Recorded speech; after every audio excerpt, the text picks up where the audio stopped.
Բարի առավոտ բոլորին, կարծես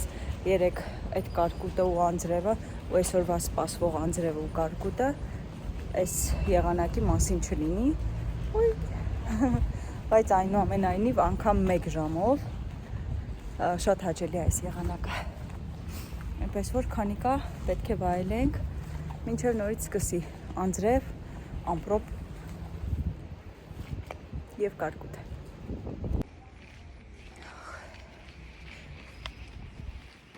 Աշխատանքի գնալուց այստեղ յասամանի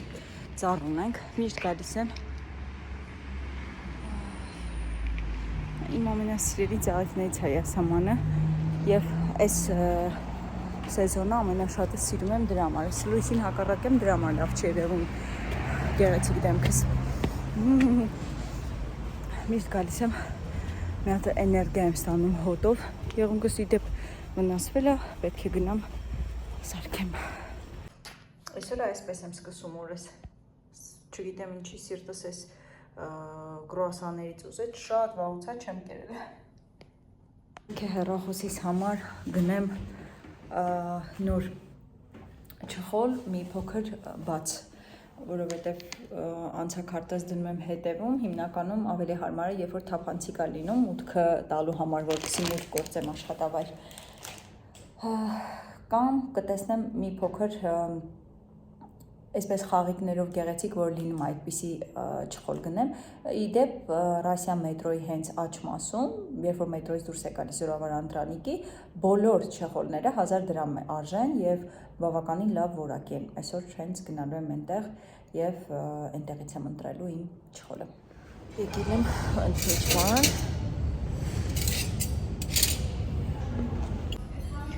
ուտելու եմ ժուլիեն և բրինձ բանջարեղենով։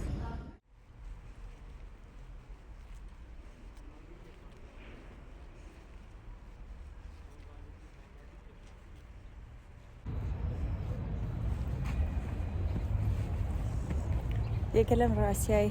եկեղեցին, մետրոյի հենց վերևը, գնացի չխոլս և ժամանակ ունեի ասացի բարձրանամ եկեղեցի, վաղուց է, այստեղ չեմ եկել, վերջին անգամ մեծ պահքից անցյալ տարի այստեղից եմ դուրս եկել, եթե չեմ սխալվում վլոգ ունեմ այստեղից։ Եկել եմ տուն, մի քանի գնում արեցի, ուզում եմ ցույց տալ, մածուն գնեցի, շատ վաղուց մածուն չեմ ուտում նորմալ, դիտվասեր գնեցի, 10 րոպե համար այս սուխարիկներից, լոլիկ, վարունգ, Grand Candy-ի մեր մշտական վաֆլիներից և չգիտեմ ինչ անհայտ սոկ խանթում վերցրեց 10 րոպե։ Օր երկրորդ, էլի այդպես է ստացվելու, գնացի եղունգների սարքեցի, հիմա հետ եմ վերադառնում աշխատանքի։ Այսօր 10 րոպի կոշիկները, որոնք լվացել էի, երևի տաք ջրով եմ, կարծում եմ լվացել լվացքի մեքենայով, այսօր հագնելուց, երբ որ արդեն իջանք դեպի կանգառ, ասեց, որ ցավացնում եմ ոտքերը։ Հիմա գնացի թեթև տապչկա վերցրեցի իրեն, որ պարտեզից վերցնեմ, հագցնեմ, որովհետև ուզում եմ այսօր քայլեցնել դեպի մետրոյով գնանք, որովհետև 2 ժամ այսօր ճանապարհ ենք եկել ու կատվածահար էր ուղղակի 3-րդ մասի այդ հատվածը։ Դրա համար ի վիճակի չեմ աշխատանքից հետո նորից այդքան երկար տևողությամբ ետ վերադառնալ դեպի տուն։ Ավելավա 2 վագոն բաց թողնեմ, բայց հասնեմ դեպի կայարան մետրոն։ Տանն պատրաստել եմ իմ ամենասիրելի ճաշերից մեկը, ոսպ և բրինձով լավիկ։ Ափսոս, որ 10 րոպե այսպիսի բաներ չի ուտում։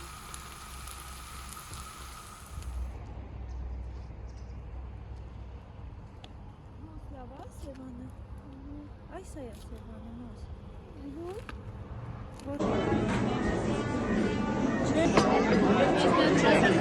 Ջուր ես ուզում։ Ալո դմալա գյումս չէ։ Բայց ինչի սլա։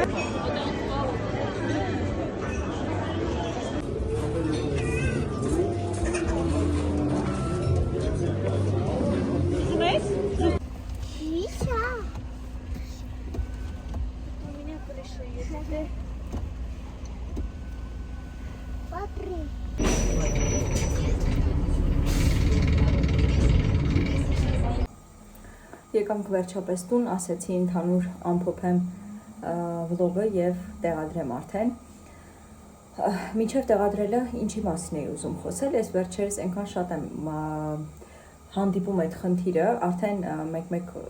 փորձում եմ աչք փակել, սկզբից նյարդայնանում էի դրա վրա, երբ որ նստում ես ավտոբուս կամ երբ որ նստում ես մետրո եւ ուղեղը անջատած մարդիկ, ասենք տեսնում են, օրինակ երեխայի հետ ես եւ կա, չգիտեմ, այսպես մի տեղա երկու հոգով նստած են եւ էլի մի տեղա։ Կարող են այդ մի տեղը կողք գնալ, որպեսզի դու երեխայի հետ օրինակ նստես, քո երեխայի հետ նստես այդ հատվածում։ Առավել եւս այնպես է, որ ես չեմ շահարկում հղի լինելը եւ հիմնականում առավոտյան այնպիսի հագուստներով եմ լինում, որ շատ հազվադեպ է երևում փորս,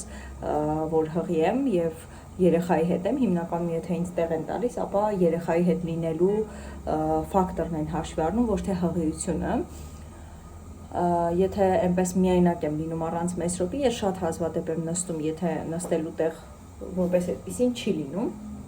Ու այսօր էլ, երբ որ պետք է գնայի բարեկամության մետրոյի մոտ, որպեսզի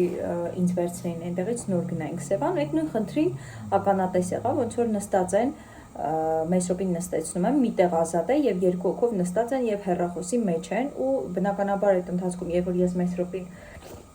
նստեցնում եմ, իրենք տեսնում են երեխային, մի փոքր այս կողմ են գնում, երեխան որ հանգիստ նստի, որտեղ մի հոգու տեղը, գիտեք, այդ փոքրիկա մետրոներում ու մեսրոպը ոտքերով այսպես հրում է ինքը իրեն, որ նստի այդ նստատեղի վրա ու ես իհարկե այդ ամբողջ ընթացքը մինչև մետրոյից դուրս եկա կանգնած էի մեսրոպի կողքին, ոնց որ մեսրոպի դիմացը, որովհետև իրերս շատ էր, ես չէի կարող եւ իրերս դնել մեսրոպի մոտ եւ նստել մեսրոպին գոքիս նստեցնել ու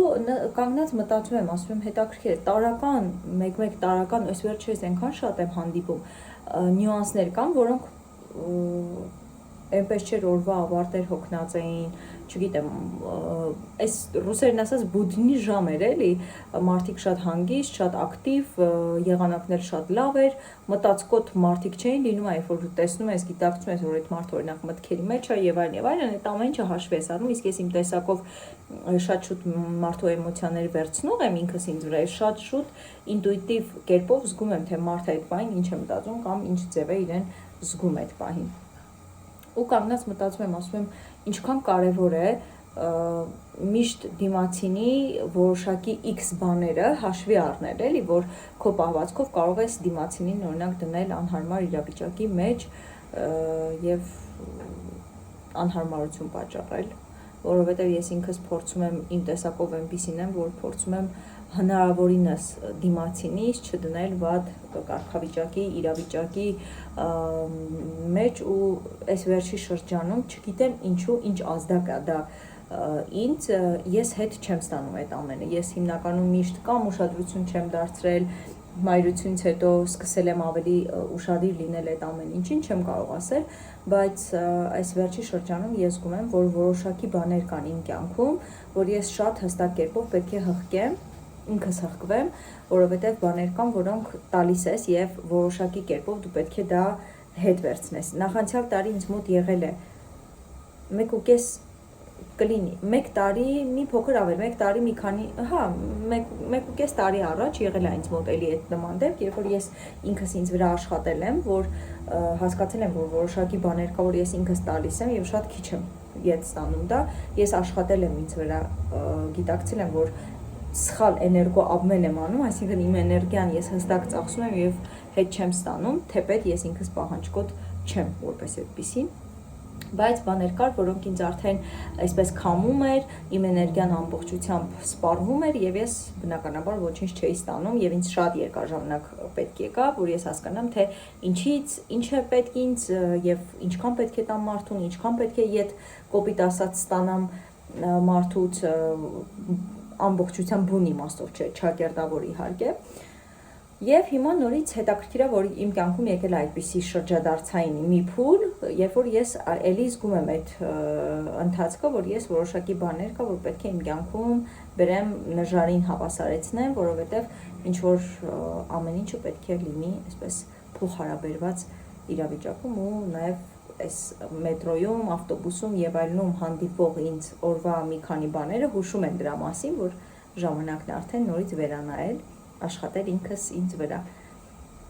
Սա է շարքից։ Իրականում օրվա ընթացքում այնքան շատ թեմաներ են լինում, որին ուզում եմ անդրադառնալ, որովհետև երբ որ ավտոբուսներում նստած ես լինում, ամբողջ իրականությունը լրիվ այսպես սփռվում է աչքիդ առաջ, ու ես անդադ ուզում եմ իջնել եւ զրուցել այդ մասին, եւ ինչ որ մի բան այդ ընթացքում ընկնում է արանքը կամ ինձ զանգ է գալիս, ես խոսում եմ ինչ որ մեկին պատմում եմ, հանգստանում եմ ու մոռանում եմ ձեզ հետ կիսվել այդ մասին, բայց շատ է լինում օրվա ընթացքում շատ հաճախ է լինում որոշակի բաներ, որ միանգամից իմ աչքը հառնում է դրան ու ես ուզում եմ խոսել այդ մասին, կձգտեմ հնարավորինս կերպով, երբ որ ռեժիսուրա ենք սովորում, մեր դասախոսներից Թադևոսյանը, երբ որ խոսում ենք սցենարների մասին, ասում ենք օրինակ, այս ինչ սցենարը, ես չեմ կարողանում օրինակ մտածել ինչպես պետք է անեն կամ ինչ պատմություն կարելի է հորինել այդ սցենարը գրելու համար, այս կողմ այն կողմ միշտ մեր դասախոսը ասում էր, միշտ ձեր ձեռքին փոքրիկ բլոկնոտ ունեցեք ու ուսանողական տարիների մասներ խոսքը իհարկե ու գրի առեք այն ամենը ինչ որ տեսնում եք տեսակ օրինակ միրգ վաճառողը վիճում է այսինչ X մարդու հետ սկսեք գրի առնել միրգ վաճառողի միմիկաները այսպիսին էին նա այս պատասխանը տվեց այս պատասխանը ստացավ ու այնքան հետաքրքիր էր այդ պրակտիկան մենք շատերս օգտագործում էինք ու մեզ օգնում էր մեր այդ ռեժիսորական այսպես ասած կարիերայում այդ 4 տարվա կարիերայում Դե ինչ, այսքանով կարծում եմ կավարտեմ վլոգը, կընդհանրացնեմ, կմոնտաժեմ եւ կտեղադրեմ եւ կարծում եմ մյուս վլոգը արդեն կլինի իմ փոքրիկի սերին վերաբերվող վիդեո վլոգ փոքրիկ էսպես այսինքն կարծում եմ մի հետաքրքիր բան եմ մտածել, տեսնենք թե ինչպես կստացվի ճիշտ ասած մայիս ամսվա հենց սկզբից մի քանի գործեր ունենք, որոնք պարտադիր կերպով պետք է անենք եւ այսպես հապշտապ իրար հետևից ամբողջը չեմ կարող հասցնել, առավել եւս հիմա փորձում եմ ինձ չհոգնեցնել, չմտատանջել, թեպետ շատ անգամ չի ստացվում, բայց ուզում եմ ասել, որ այս պրամեժուտկի մեջ այս ընթացքում կփորձեմ տեղադրել իմ փոքրիկի սեռի մասին վիդեո, վլոգ, որտեղ կասեմ իմ փոքրիկը աղջիկ է, թե տղա